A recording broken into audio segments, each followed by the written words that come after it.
Those idiots at RKO wouldn't even give me a screen test. Selznick looked me in the eye and said he already had a dozen girls like me. Wondered why I wanted to be a movie star when I had a rich husband to take care of me.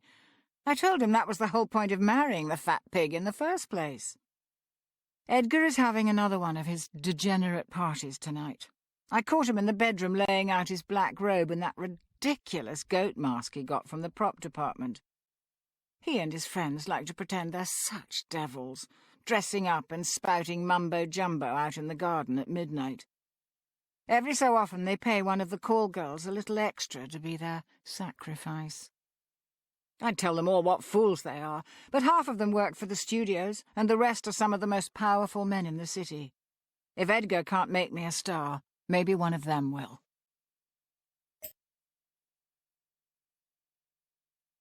There was someone new at the party last night. A dark, handsome man with a strange accent. I took him for a European. Maybe one of Lagos's Hungarian friends. He didn't seem all that interested in the festivities, didn't drink or even take much notice of the girls. When the robes came out and the warlocks headed out into the garden, he seemed more amused than anything else.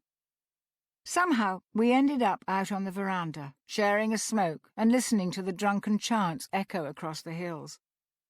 I finally learned his name. Victor. At some point in the conversation I asked him what he thought about black magic. I suppose I was trying to shock him, or maybe it was just the djinn talking. He said that people took such things seriously where he came from. There were all sorts of stories about those who sold their soul in exchange for wealth, power, and fame. I laughed in his face, told him I didn't believe a word. He said it didn't matter what I believed, only what I wanted, and what I was willing to do in order to get it. I had my first screen test today. MGM called, out of the blue, and asked me to come read for a part opposite James Cagney. I barely remember how it went. I think I stumbled over most of my lines, but no one cared. They loved me. Every single person on that lot hung on my every word. It all happened just as Victor said it would. I've learnt so much over the last few months. I didn't want to believe at first, but Victor has shown me time and again. At every moment of every day, we are surrounded by hidden forces beyond our darkest dreams. They watch, and they listen, and if we call to them with the proper words at the proper times, they will respond. And if we give them the gifts they crave, they offer gifts in return. Victor has shown me the ritual. I know all the words by heart. All we need is a sacrifice. None of Edgar's tramps will do. But the maid has a daughter that might do nicely.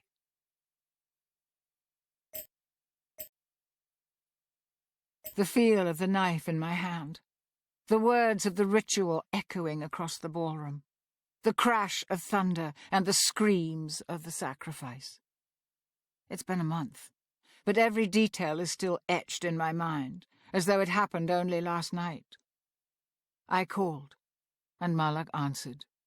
He listened to my plea and tried to bargain with me as Victor said he would. There I was, knife in hand, dickering with a demon, while a girl's blood soaked into my slippers. Finally we came to an arrangement. 7 years and a day. After that, my soul was forfeit. I told him he was welcome to it. The phone hasn't stopped ringing since. Every studio wants me. I've entertained movie stars, politicians, and industrialists. Edgar doesn't know what to make of it, and I don't much care.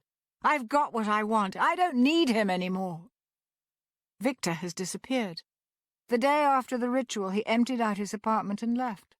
No one knows where he's gone.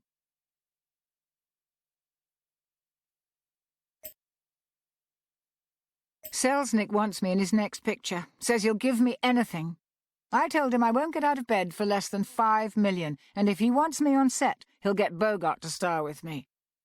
I don't care if he's under contract with MGM or not. The little toad turned such a lovely shade of purple. He'll give me what I want, though. They always do. Edgar finally died last night. It took 6 long months and I don't know how much arsenic. Rat poison would have been quicker, but the police might have noticed. I'm almost tempted to let them arrest me anyway, just to see what would happen. I'd have judge and jury eating out of my hand before the day was out. The reporters would have a field day. Finally, a breakthrough in the search. There are rumours of a ring called the Riddle of Heaven, somewhere in China or possibly Tibet. It could be the answer I've been looking for. All I have to do is find it. Edgar's considerable fortune should help.